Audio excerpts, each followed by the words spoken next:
So I wanted to talk to you about a very mysterious and mystical subject called Terma and Tertons. And these are Tibetan terms. And a Terma is a magical transmission. That's what it means. And it's part of the Tibetan lineage transmission, one of them, Nyingma. And that lineage was founded, that element of it was founded by Padmasambhava, a great master of around the 8th century. And it was said that Padmasambhava was the second Buddha. It's a little bit of a story here to get going with. And so in a way, after Buddha had attained his great enlightenment, there came then this prophecy of a second Buddha coming. And so this man came in Tibet. And Padmasambhava, who was like a more multidimensional, you might even say, emanation of the Buddha essence, regardless of what he achieved or attained or where he lived, and the stories surrounding his birth and all those things, which are wonderful and you can research for yourself, he is almost a kind of an archetype, of this multidimensional enlightened consciousness, this rainbow consciousness. And so it's said that in his lifetime he planted many seeds for the future, for the far future. And these seeds are called Terma, or Termas. Terma, the plural is Terma. These treasures, Terma means treasure, inner treasure, buried treasure. And that's exactly what the Terma are, the buried treasure. And each treasure that he emanated in his enlightened, multidimensional, infinite, eternal consciousness, out of his endless compassion for humanity, is set, predestined to kind of go off at a certain place and a certain point in the time-space continuum in the evolutionary story of humanity. So they're a little bit like, you might see these Second World War films where they're trying to kind of, the destroyer is on the surface and is trying to kind of blow up the submarine underwater, and they drop these things called depth charges, and the charges are set to go off at a certain depth, which is them guessing where the submarine might be. Anyway, not a very nice metaphor, but these are like depth charges, these Terma. They're designed to go off at certain levels of frequency within humanity's story. And they take many forms. So there are physical Terma. That's the first form. And the physical Terma are actually physical objects that are hidden or buried, often buried in the earth, or hidden behind a rock face, or in an old cave somewhere. And traditionally this is in Tibet. And then, so these Terma were actually placed, they were either physically buried by someone, or more magically they actually kind of materialized but were buried. So there were magical objects, talismanic objects. Now this is quite out there for most people, or many people. That there's this possibility of objects materializing out of nothing. Anyway, so Padmasambhava materialized all these seeds. He sowed them in the consciousness of humanity, and particularly in the Tibetan lineages. What happened then, the Tibetans, certain masters would reincarnate these lamas, these tulkus, and then over hundreds of years, whatever it was, one of the lamas would have a dream, usually a dream, or in deep meditation they would see one of these Terma buried somewhere, or it would be revealed in the dream where it was, and then they would go to that location. It might be hundreds of thousands of miles away, usually hundreds of miles away, somewhere in a hidden valley in Tibet somewhere, and in the dream they would climb up and and there'd be this rock face, and then they'd remove these rocks, and then in behind those rocks would be buried a casket or something, a treasure box, and they would take out the treasure box and open it up, and in there were actually some seals, some written seals, some parchments containing the transmission, the teaching, the sacred teaching. And many actual amazingly powerful teachings have come to light in this way. I mean, a good example outside the Tibetan tradition is the Dead Sea Scrolls, which were discovered, the Nag Hammadi scrolls. Although I don't know if the person that discovered them had a dream, probably not. But within the Tibetan tradition, certainly, there's this, within that particular lineage, this is an ongoing phenomenon, and terma are still discovered even today. And even there came a period where terma were discovered publicly. So the Lama would have the dream, would then tell people he'd had the dream, and was going to go and would journey to the location with a group of people, and then they would dig up the terma, which had been in there for what appeared to be thousands of years, and then reveal the sacred teaching. Or it might be an object, it might be a power object, or it might be both. So very mysterious, and it really appeals to that side of human nature that kind of loves buried treasure, the terma. So that was the physical one. There's also another kind called the mental terma, and the mental terma are the Tibetans say that those are secret teachings hidden in the mind stream. They call it the mind stream. So they're transmissions that exist on another plane, on another dimension. I call that the causal plane. It's a plane of consciousness that sits above the mental plane, sits above the normal place where our mind functions. And in order to enter onto the causal plane, you enter into your causal body, which is a more expanded state of consciousness. And in that expanded state, you can access these transmissions if you are predestined to do so. And those transmissions can take many different forms. And so that's another way in which high lamas and teachers have accessed sacred teachings. And that also applies outside the Tibetan tradition in many ways, because often great teachers, once they enter into heightened states of consciousness, this wisdom is often downloaded through them, specific wisdom streams for their generation, and they're perfectly timed for that time. It might be also, you could even extend this into writings, into inspired writings.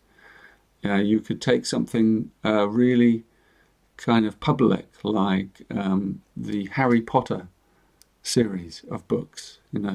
At some level you might say those were also a terma, because the deep alchemical symbolism that is in those books betrays a kind of wisdom stream that the author, Rowling, must have tapped into in some way, and so literally that was waiting there for her to access them and unlock them. And then obviously those deeply symbolic, resonant stories that are alchemical in nature then move into the kind of psychic structure of the children and the adults of the time, when those books are revealed and written. And so they really capture the public's imagination in a very deep way because of the symbols. So in a way, they're preparing children for an initiation later in life by these symbols that they kind of inculcate. So and you could look at many things like this. So you can really expand the idea of terma into other realms. And certainly when I found out about terma, I had an immediate resonance with it, because the gene keys came to me like that, and I didn't have another way of really a better way of understanding it, because I entered into a spontaneous altered state of consciousness. Then I saw the whole of this thing, massive thing beyond words, and it was only later that I started to bring that down into form, into language, into structure, with the sacred geometries, with the profiles, with the, with all the different layers and levels to it. The book was written, and then the other books, and it's all one field, one tema, one transmission. And the other thing to say, and I wouldn't say, by the way, that it came from Padmasambhava, but certainly that that being would have known about it, because this term of the Gene Keys is very ancient. It goes right back to the beginning of the human story, right back to the story of Adam and Eve, or whichever creation myth you want to have, where the sacred teachings of, where heaven and earth meet, were sown and offered to humanity in the Garden of Eden, in order that humanity could find its way back to the higher consciousness, and to go on this story, to re-imprint and re-understand and remember our true nature, until the heaven and earth are once again reunited inside us as an individual, but also inside the whole of humanity and Gaia and the material plane itself to ascend, and for the higher consciousness to come down into the material plane, so that we have this, we have this return to wholeness and the ending of death and all those kind of things. The seeing through of the Maya, of the celestial Maya, this illusion, these veils that cover reality. And Terma, that's the purpose of Terma, is to break open and peel open the Maya, the illusion of the reality in which we live, because the reality in which we live is not the only reality. What we see is a tiny, tiny fragment, a mirror fragment of true reality. And so Terma open up those veils and remove them, and start to open up our consciousness to higher levels. And the Gene Keys is a Terma for our time, because the Gene Keys came through at a time when synthesis is possible. It's a synthesis. It's a synthesizing Terma. So it shows where different streams and lineages are all from the same source, and it shows not just that, but where they overlap and where they wind around each other, and where they actually complete each other. So that's why the Gene Keys is such a poetic synthesis, because it draws all these strands together in a very poetic way. And as you enter into its labyrinthine pathways, then you begin to feel the Terma, the transmission. And that's something beyond words. You have to feel it. And so as you enter through its folds and you move through the matrix of the synthesis, you are re-imprinted over and over again with this fundamental truth that all things are rooted in love, in higher consciousness, in wisdom, and that wisdom has this unifying source and this unifying potential to bring together things and to make things clearer to us, and to open up our heart and to reveal our shadow patterns so that we can transmute them. And that's what the Gene Keys is all about. It's this living wisdom that, as we travel through it repeatedly, through the words, through the stories, through the profiles, through the sequences, through the, all the different elements that make up the synthesis, then we are returning home. It is removing aspects of the Maya as we go deeper and deeper in. And deeper layers and more multidimensional layers are being revealed all the time, to me as well. And that brings me to the next thing, which is the terton. What is a terton? And it sounds a funny word. The terton is the one to whom the Terma is revealed. Right? So the terton is the treasure revealer. So in order for the Terma to be found, there must be a finder, there must be a seeker. And so a terton is someone that is predestined to find a specific Terma. Again, so I'm the terton for the Gene Keys, the main terton. I'll talk about that in a moment. And what that means is that it was waiting for me and I was here waiting for it. And I didn't really know that until it came, and then all my cells exploded with the memory of it. And then even then, I didn't know how was I going to integrate it into my daily consciousness and process it. And that took time for me to learn from the Terma. So the Terton, when the Terma comes, the Terton then has to learn from the Terma. And the Terma often imprints and teaches and takes the Terton through an initiation themselves. And that's certainly what happened to me. I've been through a very profound series of initiations with this knowledge, as it's opened me up, as it's shown me my fallible human mortal mistakes and patterns and selfishness and all the things that needed to be integrated, understood, forgiven, let go, surrendered in my journey with the Gene Keys. And it continues to work on me and purify me, the Terma. And so the Terton has this incredible journey. And for me, my journey as a Terton has been the journey of a householder yogi. And then in the ancient traditions of the Vedas in India, you have the renunciate and then the householder. And the householder path is a less trodden path in modern times, a spiritual path, to be a family person, as I am, with 3 children, 3 dogs, like Trinity's I do, a wife, a home, a mortgage, all the trappings of modern life. And, and to follow a spiritual path and maintain all that is quite a teaching. And because there haven't been many teachers who've gone before me in modern times, it's something I've had to learn for myself.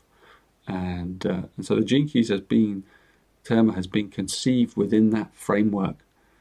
And at times that's been incredibly challenging for me because, there's that part of me that wants to be the renunciate, just to go off into a cave and just have the rest of the Terma revealed and have all the time I need to reveal it.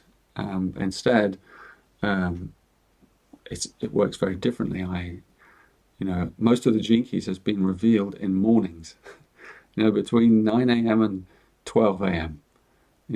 That's my time when the kids are at school, a quiet time, and not at weekends, obviously.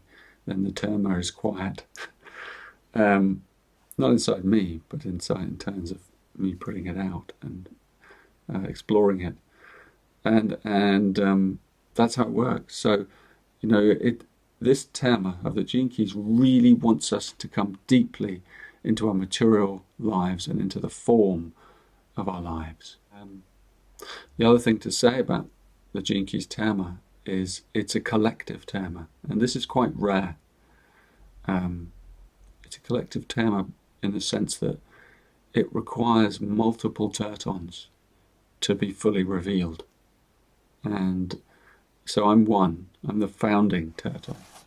But there are others, and many of you might be one watching this.